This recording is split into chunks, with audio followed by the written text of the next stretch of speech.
Ya. Allah sebutkan walladzina anfaqu. Ya. Di dalam Al-Qur'an Allah sebutkan orang-orang yang menafkahkan hartanya, maka tidak boleh ia nafkahkan secara berlebih-lebihan dan enggak juga boleh berpelit-pelit dalam menafkahkan. Yes. Pertengahan. Walladzina idza anfaqu lam yusrifu wa lam yaqturu wa kana baina dzalika qawama. Dan orang-orang yang apabila mereka membelanjakan hartanya, mereka tidak berlebih-lebihan dan tidak pula pelit. Pertengahan berarti. Dan adalah perbelanjaan itu di tengah-tengah antara mereka. Maksudnya seimbang. Jadi Bapak gajinya 2 juta. Begitu tanggal muda diinfakkan ke masjid semuanya. Kira-kira kayak mana tuh Pak? Gaduh, mudarat yang dapat ya. Ustaz, ana mau ngikutin Abu Bakar As-Siddiq ya Ustaz. Abu Bakar itu kan gitu dia. Semua hartanya diinfak. Kita harus tawazun. Ya. Menimbangnya sederhana, Pak. Infak itu hukumnya apa, Pak? Sunnah. Menafkahi anak istri? Tuh cara nimbangnya. Masa gara-gara menjalankan yang sunnah kewajiban terlalaikan, maka ini tidak benar. Ya. Maka tidak boleh berlebih-lebihan dan nggak boleh juga kikir.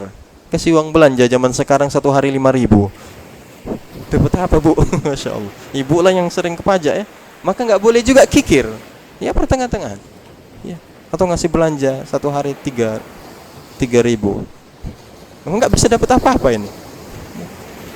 Maka ikhwani fiddin, Islam subhanallah ya. Agama kita memperhatikan kemaslahatan kita, kemaslahatan kaum muslimin ya, untuk tidak berlebih-lebihan yang mendatangkan mudarat dan untuk tidak kikir dalam hal belanja yang juga mendatangkan mudarat. Dan dalam hal ini kita bisa menimbang ya. Maka subhanallah, terkadang kita kikir terhadap urusan akhirat, berlebih-lebihan dalam urusan dunia. Gak percaya, bawa 50.000 kok. Rasanya gimana sama bapak bawa 50.000 ke mall? Bapak sendirilah yang ngerasakan. 50.000 bawa ke masjid, kebanyakan ya. Cari yang gambar bawa parang. Udah sekarang nggak ada lagi gambar bawa parang Pak ya. Nggak ada lagi. Coba 50.000 bawa ke mall, kurang ini. Terkadang kita kikir dalam perkara akhirat dan berlebih-lebihan dalam perkara dunia. Ya, maka subhanallah, Islam mengajarkan kita, mendidik kita agar kita bertawazun ya, seimbang ya, tidak berlebih-lebihan dan tidak kikir dalam segala hal. Maka ikhwani fiddin rahimani wa rahimakumullahu jami'an. Kita lanjutkan asar yang ke-5 dari asar ini, Al-Ghurratul Khamisah. Mengingat pertemuan kita cuma sebulan sekali Pak ya, jadi agak ngebut kita. Anis Zubair bin Awam radhiyallahu anhu annahu qala. Asar yang kelima ini ucapan dari Zubair bin Awam, bahwasanya Zubair bin Awam radhiyallahu anhu pernah berkata, "Man istata'a minkum an takuna lahu khabi'atan min 'amalis salih falyaf'al." Singkat Pak. Ucapan-ucapan para sahabat itu singkat, tapi maknanya luar biasa. Itu ciri khas keberkahan ucapan para salaf, para ulama terdahulu, para orang-orang soleh terdahulu. Singkat, tapi Masya Allah mengandung makna yang luar biasa. Ini ciri khas. Sedangkan orang-orang zaman sekarang banyak cakap, dari A sampai Z cakap aja, tapi entah apa isinya ya, nggak ada zatnya kata orang. Orang mana tuh Pak? Orang Medan bilang gitu ya. Jadi seperti itu ciri khas mereka. Mereka menyampaikan ilmu, bahkan niat mereka dalam menyampaikan dari ucapan mereka itu tidak lain kecuali berharap pahala dari Allah tabaraka wa ta'ala. Sementara kita yang hari ini berbicara terkadang berharap pujian dari orang, ceramah dipasih-pasihkan, Assalamualaikum ya, Masya Allah kayak orang Arab Ustadz nih. Urusan dunia juga para salaf terdahulu tidak seperti itu. Maka ikhwani fiddin, subhanallah ya, pantas ya, sangat pantas jika salah seorang ulama Sampai-sampai mengatakan, tidaklah baik, la yaslah, tidaklah baik hadhil ummah, umat ini, kecuali dengan apa yang telah membuat baik umat terdahulu. Kalau mau baik umat saat ini, caranya harus dengan apa yang telah membuat baik umat terdahulu. Artinya kita harus belajar, ya. Maka ikhwan fiddin rahimani wa rahimakumullahu jami'an, Zubair bin Awam mengatakan, siapa yang mampu di antara kalian an takuna lahu khabi'atu min amalis salih, melakukan amal salih. Khabi'ah, khabi'ah ini maksudnya amal yang tersembunyi.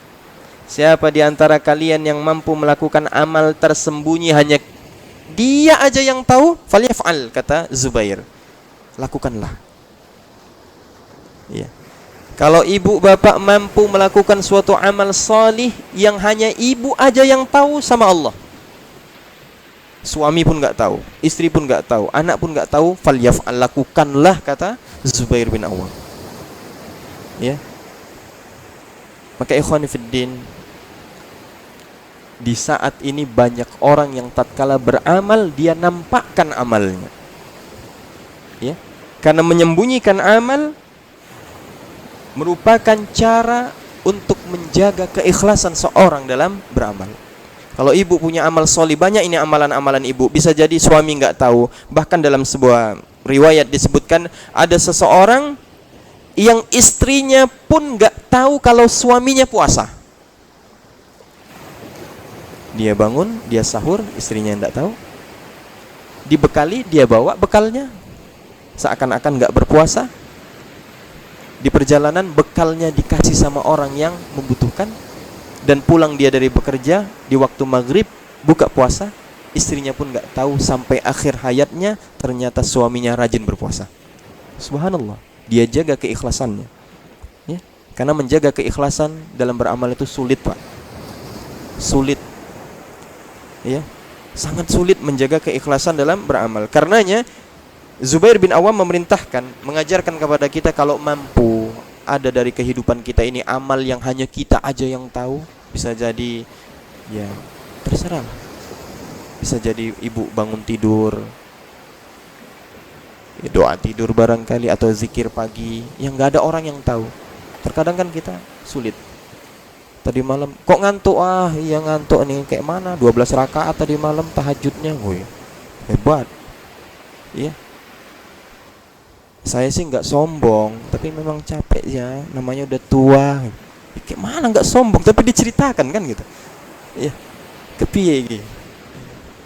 Jadi Bapak Ibu jamaah rahimani wa rahimakumullahu jami'an, asar ini memberikan kepada kita beberapa faidah.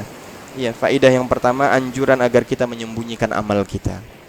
Bahkan subhanallah, pensyarah mengatakan, tatkala seseorang berangkat umroh dan haji, itu ada sebenarnya tulisan di tempat-tempat yang biasa orang selfie. Hanya saja memang pakai bahasa Arab, nggak pakai bahasa Jawa di sana, Pak. Jadi kebanyakan orang nggak tahu apa maknanya. Kata pensyarah, di tempat-tempat yang biasa orang selfie di beberapa titik di kota Makkah maupun Madinah, akhil haj, taswiruka li nafsik yunafi haqiqatal ikhlas. Saudaraku yang sedang berhaji, sesungguhnya engkau melakukan selfie mengurangi kadar keikhlasanmu kepada Allah. Tuh. Tapi nggak pakai bahasa Jawa, nggak pakai bahasa Indonesia, sehingga banyak orang yang tetap saja selfie. Maka ikhwan fiddin, menjaga keikhlasan dalam hal ibadah hari ini sangat sulit, Pak. Ya. Padahal Allah tabaraka wa taala mengatakan, wa ma umiru illa liya'budullaha mukhlisina lahuddin, dan tidaklah Allah memerintahkan kepada kalian kecuali apa perintah Allah? Ikhlas beribadah hanya kepadanya, tanpa dicampuri pujian, berharap macam-macam. Ya. Maka ikhwan fiddin rahimani wa rahimakumullahu jami'an, ikhlas. Bahkan sebagian ikhwan penuntut ilmu terkadang terjebak pada talbis. Datang ustadz kondang dari Jakarta, diambilnya foto ustadz, dibuatnya status. Tujuannya untuk apa? Supaya orang tahu, Masya Allah, pernah belajar sama Ustadz ini. Itu tujuan. Bisa merusak keikhlasan tatkala ia menuntut ilmu. Jadi tujuan kita tatkala kita foto sama Ustadz besar gitu, tujuannya apa? Supaya dipandang muridnya, Syekh Sudais datang foto. Nggak ada manfaatnya tatkala kita dipajang. Ya, nggak ada manfaatnya. Justru mendatangkan kerusakan, justru mendatangkan kesombongan di dalam hati seseorang. Anak pernah foto. Anak pernah foto sama siapa? Sama Ustadz Fulan yang dari Jakarta kemarin. Nih fotonya. Bisa mendatangkan kesombongan. Bapak tahu, sombong itu satu di antara dua sifat iblis. Gara-gara dua sifat tersebut, iblis dilaknat dan diusir. Ma mana'aka alla tasjuda idz amartuk. Apa yang menghalangimu? Kok enggak mau sujud tatkala aku perintahkan, kata Allah. Apa jawab iblis? Ana khairum min.